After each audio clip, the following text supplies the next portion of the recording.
খুব তাড়াতাড়ি ইনশাল্লাহ আবার প্রতিষ্ঠিত হবে মুক্তিযুদ্ধের চেতনার সরকার। কোনো ভয় নেই।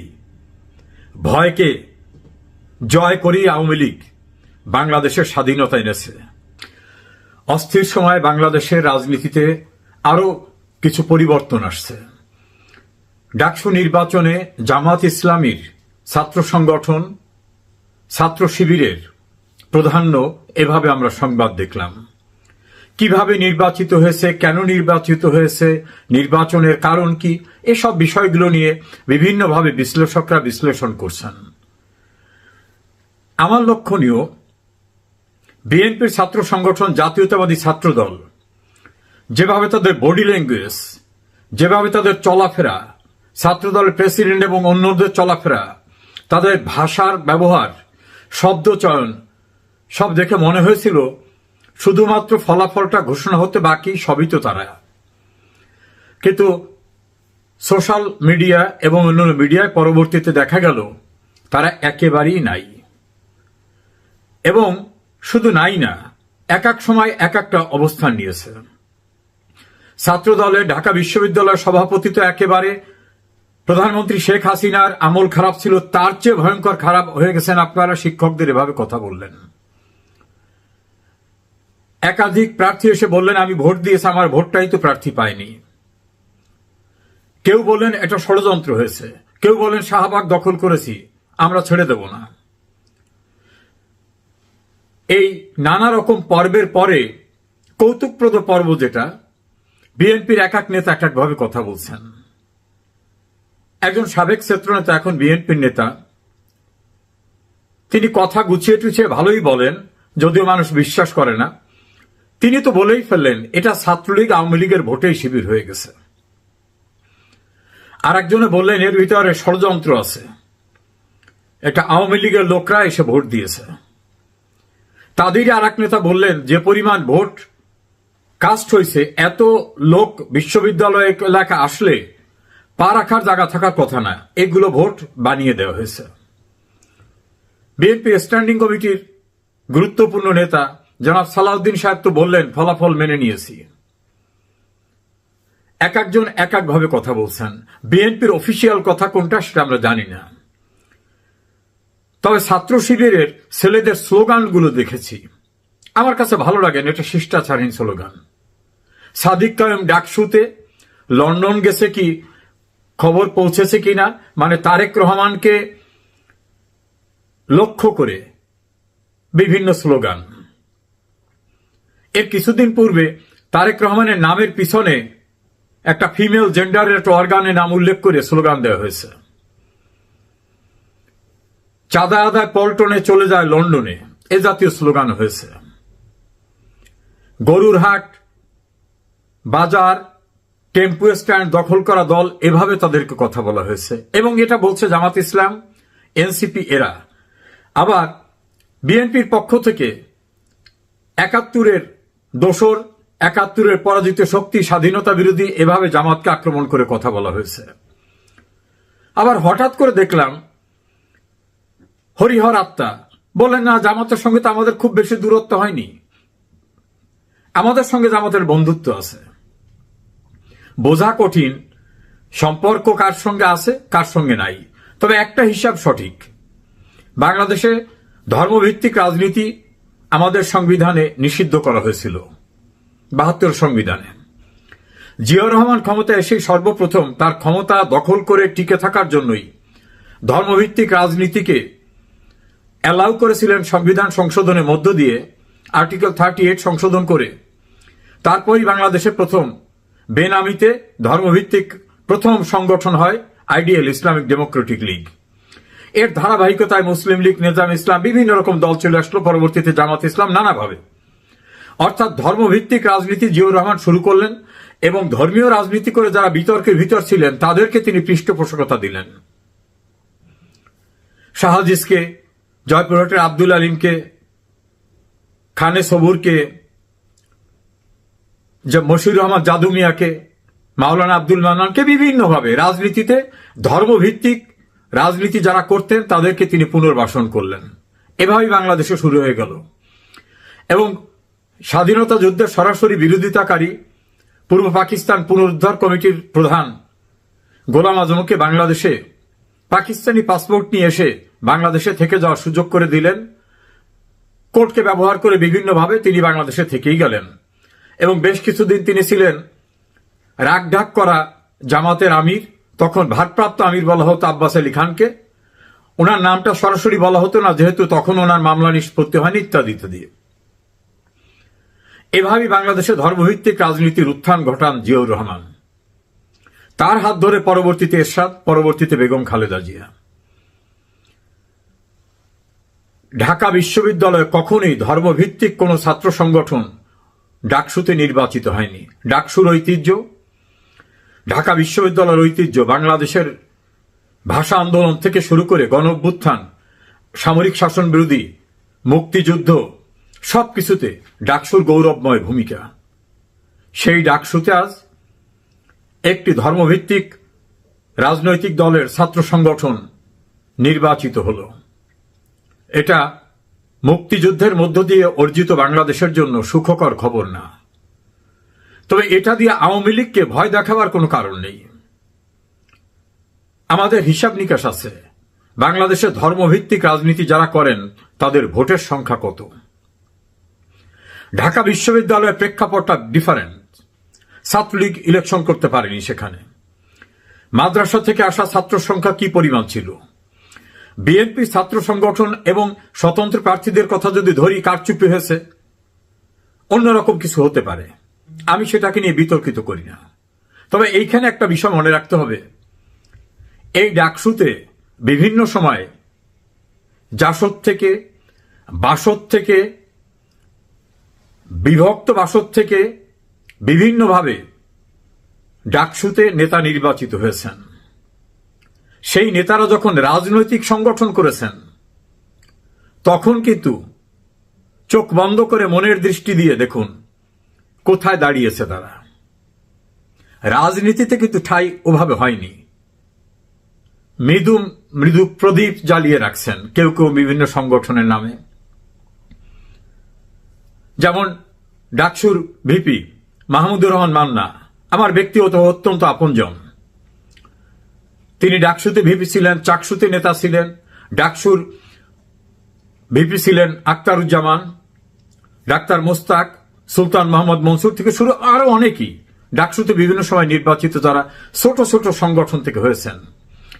বড় রাজনীতিতে গিয়ে কিন্তু বিশাল সমুদ্র, সেখানে গিয়ে কিন্তু ওই ডাকসুর নির্বাচিত নেতা হিসাবে আলাদা একটি প্রভাব বিস্তার করার মতো অবস্থান প্র্যাকটিক্যালি দৃশ্যমান না।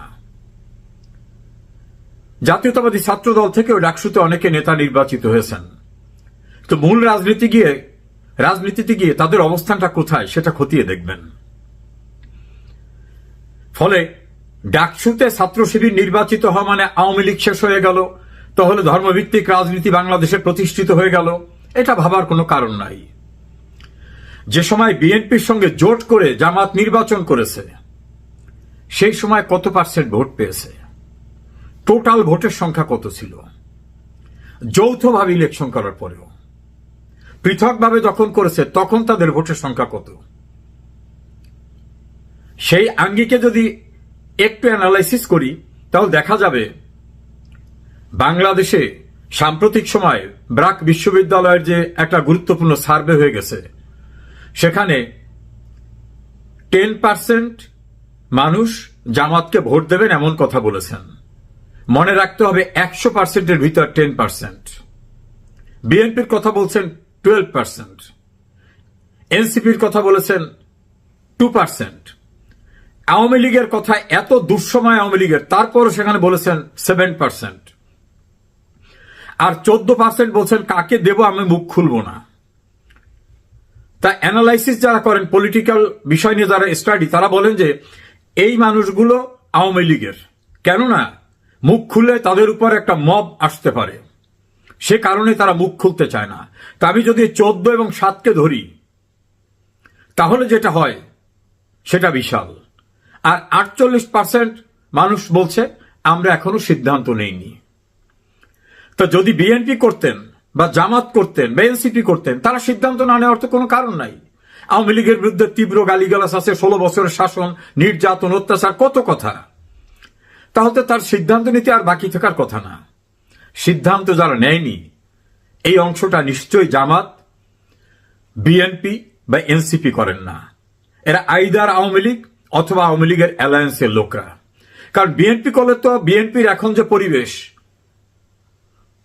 একটা মহাসমারোহ চলছে তাদের, ভাবটা যেন তারাই ক্ষমতায়। জামাত তো ক্ষমতায় ডিসগাইজে আছেই। তারা বলে ফেলতো যে আমরা বিএনপি করি, আমরা বিএনপিকে ভোট দেবো, আমরা জামাতকে ভোট দেব।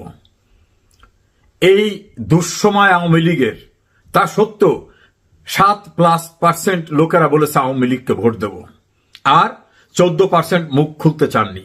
মুখ খুললে বিপদ হবে, তারা জানে কোনোভাবে যদি এটা ফাঁস হয়ে যায় তাহলে তাদের বাড়িঘর লুটপাট হবে, মবের হাতে মৃত্যুবরণ হতে পারে। আর 48%, মোট 62% লোক বাইরে রয়ে গেছে।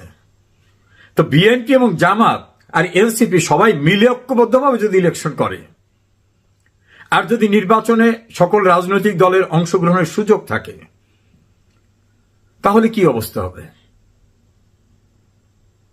এই যে যারা বাইরে রয়েছে, আওয়ামী লীগ এবং আওয়ামী লীগ অ্যালায়েন্স বা আওয়ামী লীগের সমমনা, communist party, NAP workers party, বিভিন্ন সংগঠন, জাতীয় পার্টি, জাসদ, এইরকম ভাবে।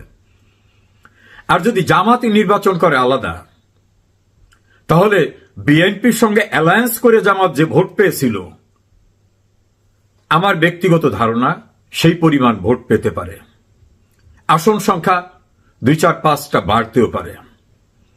কারণ বিএনপির সঙ্গে একটা নেগোসিয়েশন তাদের অবশ্যই হবে, এটা আমার ধারণা। সেটা এমন হবে যেখানে জামাতের গুরুত্বপূর্ণ ব্যক্তি, সেখানে বিএনপি খুবই নামকে অস্তা প্রার্থী দিতে পারেন কন্টেস্ট দেখাবার জন্য। আবার যেখানে বিএনপির গুরুত্বপূর্ণ ব্যক্তি, সেখানে জামাত নামকে অস্তা কোন রকম একটা প্রার্থী দিতে পারেন। আবার কিছু কিছু সিটে 2-4 জন লোককে দিতে হবে। ছোট ছোট দল যারা বিভিন্ন সময় হাজিরা দিয়েছেন এইসব কথিত জুলাই আগস্ট আন্দোলনে, টেলিভিশনে বড় বড় ভাষণ দিয়েছেন, প্রেস ক্লাবের সামনে গরম গরম কথা বলেছেন, পত্রিকায় গিয়ে সেমিনারে, রাতে টকশোতে অনেক কথা বলেছেন, তাদের তো ভাগযোগ কিছু দিতে হবে। যেমন ভিপি নূর, তার সেক্রেটারি, এদের এলাকায় কাজ করতে যেন কেউ বিঘ্ন সৃষ্টি না করে বিএনপির পক্ষ থেকে চিঠি দিয়ে বলা হয়েছে। অনুরূপভাবে জনাব মাহমুদুর রহমান মান্নার এলাকা সহ আরো কিছু কিছু এলাকায়। তো যদি বিএনপির এবং জামাতের যৌথ নির্বাচন না হয়, তাহলে ভোট আসতেছে 28% লোকদের ভোট, আর বাইরে থাকছে যে পরিমাণ, তাতে কিসের নির্বাচন হবে? প্রথমত এই নির্বাচন আদৌ হবে না। আমার পলিটিক্যাল অ্যানালাইসিস যেটা, নির্বাচন আওয়ামী লীগকে এবং আওয়ামী লীগের অ্যালায়েন্স বা প্রগতিশীল রাজনৈতিক দলকে বাদ দিয়ে আদৌ নির্বাচন করতে পারবে না। যদি 1996 সালের 15 ফেব্রুয়ারি মার্কা নির্বাচন করে, তার মেয়াদ ওই যে 1 বছর হতে পারে, 1 মাস হতে পারে, আমি দুঃখিত, আগেরটা যেরকম হয়েছিল 1 মাস হতে পারে। কিন্তু বর্তমানে বাংলাদেশের যে অবস্থা, যারা কথিত জুলাই আগস্ট আন্দোলন ছিল তারাও বলে শেখ হাসিনাই ভালো ছিল, আগেই ভালো ছিলাম। কারণ মবের রাজত্বে কেউ নিরাপদ না, তার আর্থিক সঙ্গতির এত খারাপ হয়ে গেছে তিনি আর অন্য কাউকে চান না। সবকিছু মিলে উন্নয়ন, মানুষের যে মৌলিক চাহিদা, অন্ন, বস্ত্র, বাসস্থান, চিকিৎসা, শিক্ষা, সব চাহিদা যেভাবে শেখ হাসিনা মিটিয়েছিলেন, সরকার পরিচালনা করতে গিয়ে সরকার তো আর ফেরেশতারা পরিচালনা করে না। মানুষ, ভুল হতেই পারে, ভুল হয়নি এ কথা বলার কোনো কারণ নাই। দল হিসাবে আওয়ামী লীগের ভুল হতে পারে, হয়নি এ কথা বলার কোনো কারণ নাই। সেই ভুল সব উপচে যাচ্ছে এই সীমাহীন ব্যর্থতা এবং বিএনপি 5 আগস্টের পরে যে মবের রাজত্ব কায়েম করেছিল, যে লুটপাট করেছে, যে চাঁদাবাজি করেছে, রাস্তাঘাটে আওয়ামী লীগের লোকদের ধরে মারধর করা, তাদেরকে পুলিশের হাতে দেওয়ার আগে নির্মম আচরণ করেছে, এই দৃশ্য সামাজিক যোগাযোগ মাধ্যমে ভাইরাল হয়েছে, সবাই দেখেছে। হাটবাজার দখল করা, বাস স্ট্যান্ড দখল করা, আওয়ামী লীগের লোকজনদের ব্যবসা বাণিজ্য দখল করা, বাড়িঘর দখল করা, বাগান দখল করা, মাছের লিজ দখল করা, এ জায়গায় বিএনপি জামাতকে অতিক্রম করে ফেলছে। এই যে ভয়াবহ ইমেজ সংকটটা, এ কারণেই বোধহয় তারেক রহমান বারবার বলেন যে আগামী নির্বাচনটা খুবই কঠিন হবে। অবশ্য তারেক রহমানের লোকরা মনে করেন যে ক্ষমতায় তো এসেই গেছি, খালি তারেক সাহেব এসে প্রধানমন্ত্রীর আসনে বসে যাবেন, আর কোথাও না। সেটাই। আর জামাত ইসলাম তারা তাদের রাজনৈতিক পরিমণ্ডলে ক্ষমতায় যাওয়ার আগে যে পরিমাণ ভাবে সাম্প্রদায়িকতাকে প্রাধান্য দিচ্ছে, তাদের লোকরা কোন মেয়ে রাস্তা কি পোশাক পরে বের হবে, কোথায় একজন চিত্র জগতের নায়িকা একটা অনুষ্ঠান উদ্বোধন করতে যাবেন, পারবেন না। দেখলাম স্লোগান ডাকসু নির্বাচনের পরে, হিজাব হিজাব হিজাব। তারা কি শহীদ মিনার ফুল দিতে যাবেন? যদিও মতিউর রহমান নিজামী, আলী হাসান মুজাহিদকে এক প্রশ্ন করার পরে তারা বলছিলেন শহীদ বেদিতে যাওয়া একটা রাষ্ট্রীয় আচার অনুষ্ঠান, ওখানে যাওয়া যায়। ঢাকা বিশ্ববিদ্যালয়ের কিভাবে ভোট হয়েছে, কিভাবে কারা নির্বাচিত হয়েছেন, এটা নিয়ে আমার কোন উদ্বেগ উৎকণ্ঠা নাই। কে হলেন কে না হলেন নাই। আমি নিজে ছাত্রলীগের কর্মী ছিলাম। আমি জিয়াউর রহমানের সামরিক শাসনামলে দুঃসহ সময় ছিল, আমি একটি কলেজ ছাত্র সংসদের ভিপি নির্বাচিত হয়েছিলাম, একটি কলেজ ছাত্র সংসদের জিএস নির্বাচিত হয়েছিলাম, ছাত্রলীগের একটি ডিভিশনাল শহরে নেতৃত্ব দিয়েছি। আমার প্রিয় সংগঠন ছাত্রলীগ, একজন প্রাক্তন ছাত্রলীগার হিসাবে ছাত্রলীগ যদি নির্বাচনে নাই, সেখানে কে হলো কে না হলো এটা নিয়ে আমার কোনো উদ্বেগ নাই, উৎকণ্ঠাও নাই। তবে দেখলাম রাখি বন্ধন বিএনপির সঙ্গে তারেক রহমান, রুমিন ফারহানা এরা তো বলতেন একই মায়ের দুই সন্তান, একই বৃন্তের দুটো ফুল, ছাত্র দল এবং ছাত্র শিবির। এই একই বৃন্তের দুইটা ফুলের এখন আজ দুজনার দুটি পথ ওগো দুদিকে গেছে রে, এইভাবে হয়ে গেল মনে হয়। আবার দেখা যাবে সময় মতো তারা এক হয়ে যাবেন। আওয়ামী লীগ 1949 সালের 23শে জুন তৈরি হয় একটা রাজনৈতিক সংগঠন, একটা ইনস্টিটিউশনে পরিণত হয়েছে। মাটি ও মানুষের শেকড়ে গ্রথিত আওয়ামী লীগ। রিকশাওয়ালা, শ্রমিক, মাছ বিক্রেতা, সবজি বিক্রেতা, স্বল্প আয়ের মানুষ, মধ্যবিত্ত, নিম্ন মধ্যবিত্ত, কৃষক, শ্রমিক সবখানি আওয়ামী লীগ রয়েছে। এই জন্য ইউনুস বাহিনী যেখানে যা দেখে বলে আওয়ামী লীগ। শ্রমিকরা আন্দোলনে গেলে বলে আওয়ামী লীগ, ঢাকা বিশ্ববিদ্যালয়ের ছাত্র দাবিতে নামলে বলে এটা আওয়ামী লীগ, ইঞ্জিনিয়াররা নামলে বলে এগুলো আওয়ামী লীগ, সরকারি কর্মচারীরা দাবি নিয়ে গেলে বলে এটা আওয়ামী লীগ। সবখানে আওয়ামী লীগ দেখে। সচিবালয়ে আগুন লাগলে বলে এর ভিতরে আওয়ামী লীগ। ডক্টর ইউনূস তো নিজেই বলেন যে তোমরা বলো আমার চতুর্পাশে ফ্যাসিস্ট, তোমাদের গ্রামে ফ্যাসিস্ট নাই। ওরা ফ্যাসিস্ট বলতে আওয়ামী লীগকে বুঝাতে চায়। সবচেয়ে বড় ফ্যাসিস্ট ইউনূস। যেদিকে তাকান সেদিকেই দেখেন আওয়ামী লীগ, যেখানে তাকান সেখানে আওয়ামী লীগ দেখেন। কাজে আওয়ামী লীগের নেতাকর্মী, শুভাকাঙ্ক্ষী, শুভানুধ্যায়ী যারা আছেন তাদের উদ্দেশ্যে আমি দ্ব্যর্থহীন ভাষায় বলবো, রাজনীতি এত সহজ বিষয় না।